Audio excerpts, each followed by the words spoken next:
Freedom's calling, chains are falling, hope is dawning, bright and true. Day is breaking, night is quaking, God is making all things new. Jesus saves.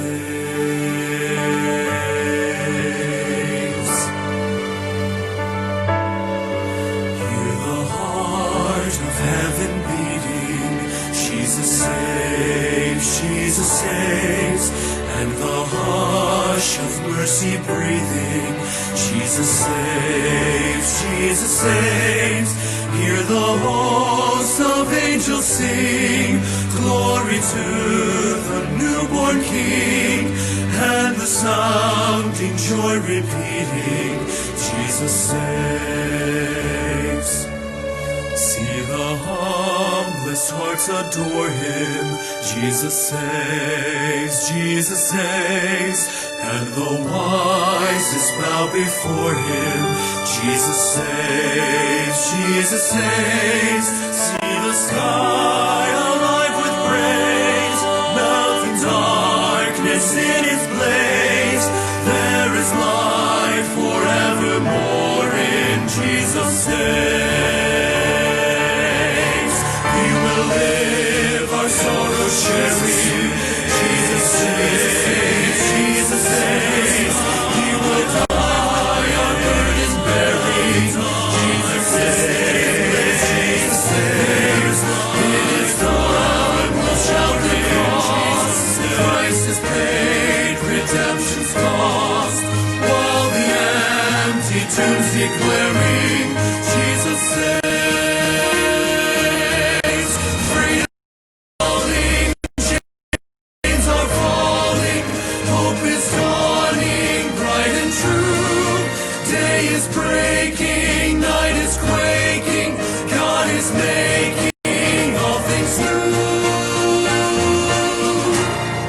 To grace, how great a debtor, Jesus saves, all the saints who shout together, Jesus saves, rising up so vast and strong, lifting up salvation's song, the redeemed will sing forever, Jesus saves.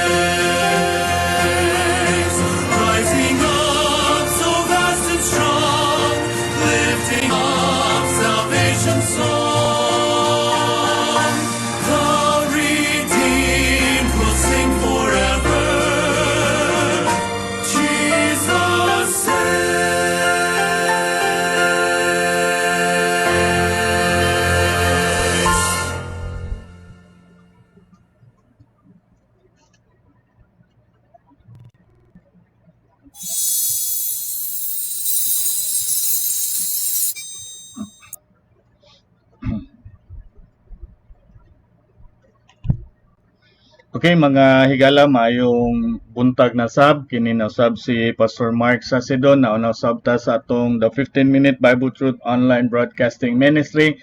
Salamat ta sa grasya sa Ginoo nga ata karon mamalandong na usab ta ining mga kamatuoran nga naa sa Biblia. Na atong hisgutan karon mga higala kining sa John chapter 3 verse 16.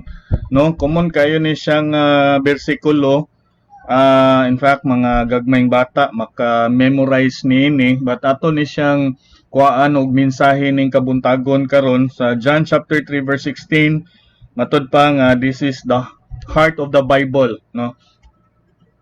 The heart of the Bible. Now, ingon diri, for God so loved the world that He gave His only begotten Son, that whosoever believeth in Him should not perish but have everlasting life. No, makita na to mga higala nga ang Dios padala niya, ang Dios Amahan gipadala niya iyang buktong gipakatawo nga anak, no, nga mao si Ginoong Hesus Kristo.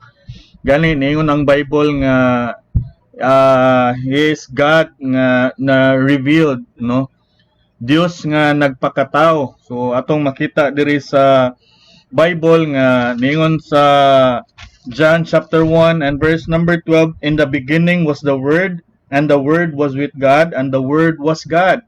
And then sa verse number 14, and the Word was made flesh, no? And the Word was made flesh and dwelt among us. And we beheld His glory, the glory as of the only begotten of the Father, full of grace and truth, no? So, kung imong tanawon mga igala nga, ang atong Dios nangingon ang Bible nadayag siya sa unod, no? Nadayag siya sa unod, nagpakita siya diri kanato, nipuyo siya diri kanato pipila ka tuig ug subo palandungon gilansang siya dito sa cross, no? Gani katong pagpalansang sa cross dako kayo to siya katuyuan sa Ginoo ngano man alang to sa kabayaran sa atong sala, no? Ang iyahang pakamatay dito sa cross pagpadayag to sa iyahang gugma diri nato, no? Naingon ang Bible, dako kayo nga grasya, gihigugma niya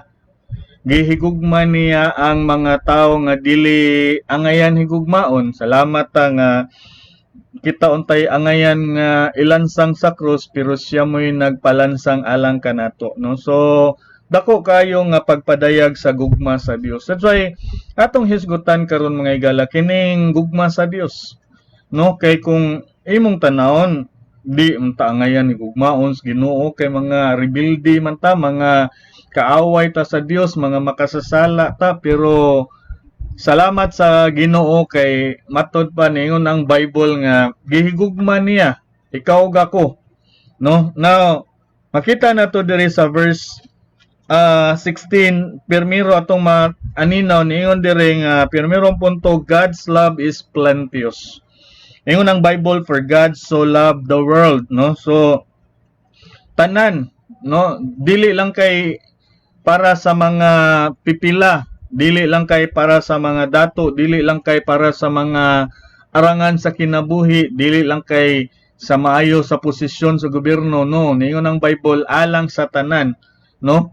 Kay kung nataw kaning kalibutan na kaning gugma sa Dios para ninimo o para ninako, no? Salamat sa Ginoo nga ningon ang Bible wala niya gipili tong mga ningon siya ni ari siya sa kalibutan alang sa makasasala. He came not to call the righteous but sinners to repentance.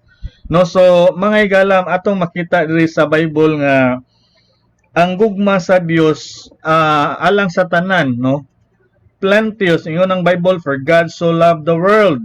No, dili lang kay pipila kundi kita tanan mo nang niingon sa ikaduhang Pedro kapitulo 3 bersikulo 9, the Lord is not slack concerning his promise as some men count slackness, ngayon diri but is long suffering to usward, not willing that any should perish but that all should come to repentance.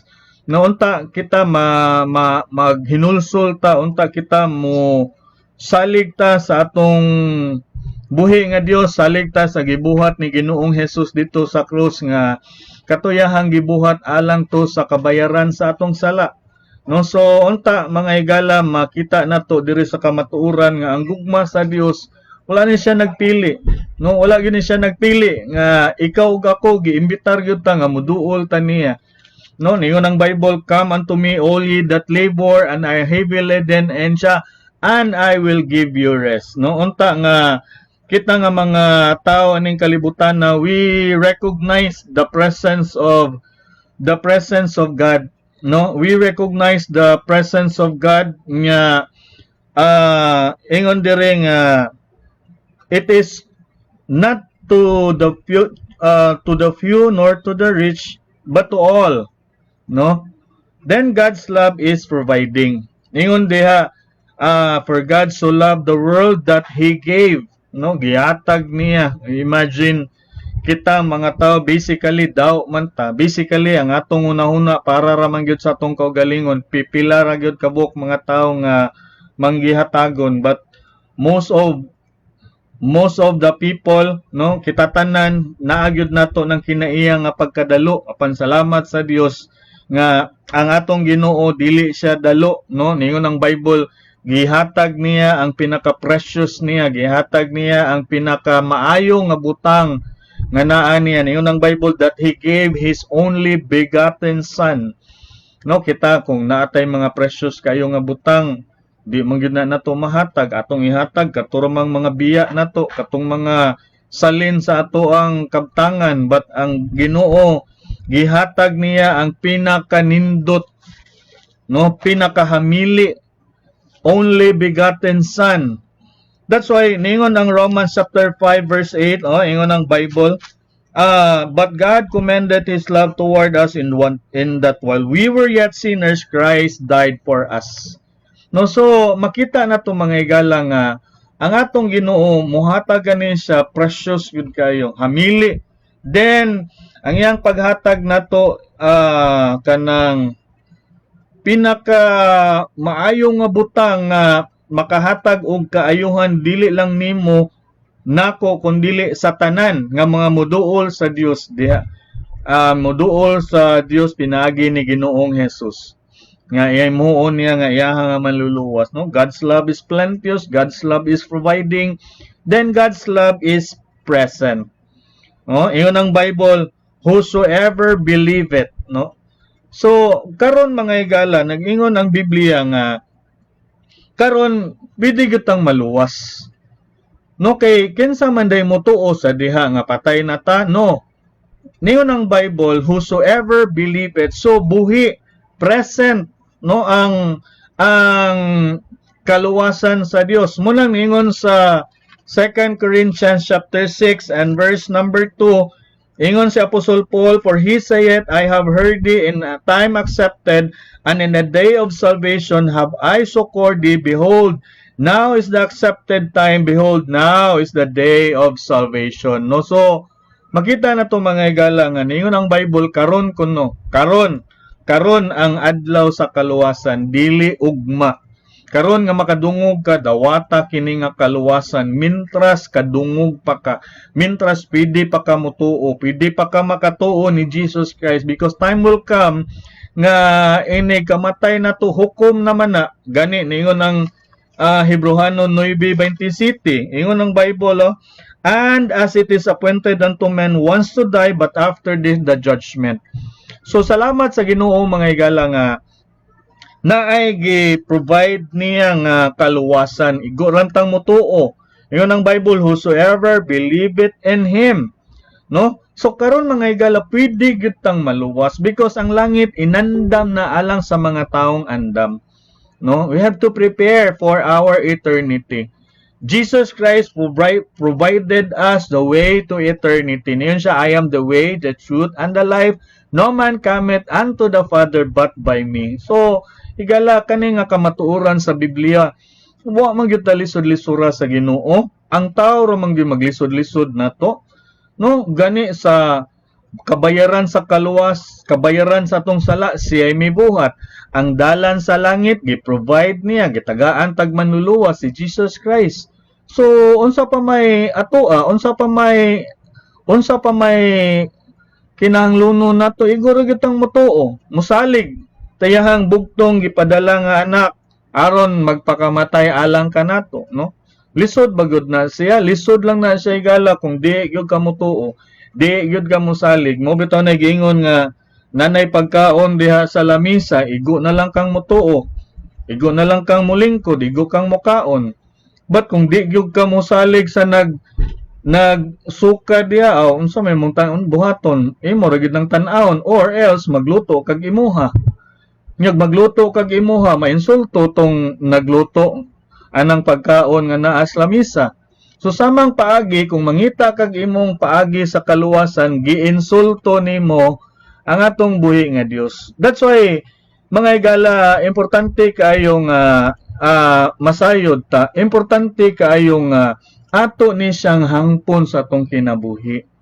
No, because no matter how religious you are, no matter how good you are, wala gyoy maayo atubangan sa Dios. Di gyud ta kaluwas sa atong kaugalingon. Si Jesus Christ ra gyud ang makaluwas nato. That's why God's love is present. Karon pwede gyud kang maluwas. Muna ningon ang Bible, believe on the Lord Jesus Christ and thou shalt be saved and thy house. Di lang ikaw luwason, kundi imong tibuok panimalay, ikaw maluwas, imong bana maluwas, imong mga anak maluwas. pagkanindot pamalandungon mga higala nga maandam taglangit. That's why God's love is present, no? Then katapusan, God's love is protective, no? God's love is protective. No, paminaw pagayo mo na ningon ang Bible that whosoever believeth in him should not perish but have everlasting life. Wow, pagkanindot sa gibuhat sa Dios alang kanato nga ang iyahang paghatag natong kinabuhing walay katapusan dili na mawala.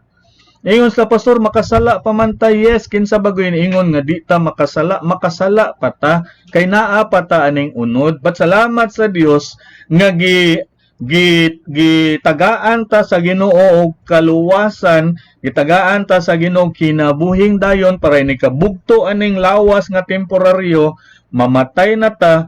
Ningon si Apostol Paul sa 2 Corinthians chapter 5 and verse number 1, tanawon sa giingon ni Apostol Pablo, for we know that if our earthly house of this tabernacle were dissolved, we have a building of God, and house not made with hands, eternal in the heavens. So, mga igala, kung ikaw magtotoo ni Ginoong Jesus, makaingon ka, wow, ini kamatay nako biya, no? Langit nako. Mo na siya tinuod nga mga tao nga iyaha sa Dios. Kay nay daghang tao mo angkon nga iya sa Dios pero dili siguro langit. Nay daghang tao mingon mga Kristohanon man sad nimi, mga anak man sad mis Ginoo nya ug mamatay ka langit ka o dili pa uy.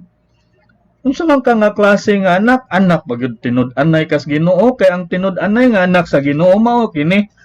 Sa Juan kapitulo 1 bersikulo 12, but as many as receive him, to them gave he power to become the sons of God, even to them that believe on his name. No, so kung ikaw magtotoo ni Ginoong Jesus, nag-ingon ang Bible, mahimo kang anak sa Dios. So, naa na kay kasiguruan. Mo bitaw silang Apostol Pablo, Apostle Peter, kung imong tan-awon ang ilang mga sinulat, siguro sila langit. Nya ngano man nga ang mga dagkong simbahan karon di man siguro langit. Buti pa sabutan na gituis nila ang pulong sa Ginoo. Buti pa sabot niya na sila mismo way siguro, sila mismo wa ka makabaton ining kaluwasan sa Dios.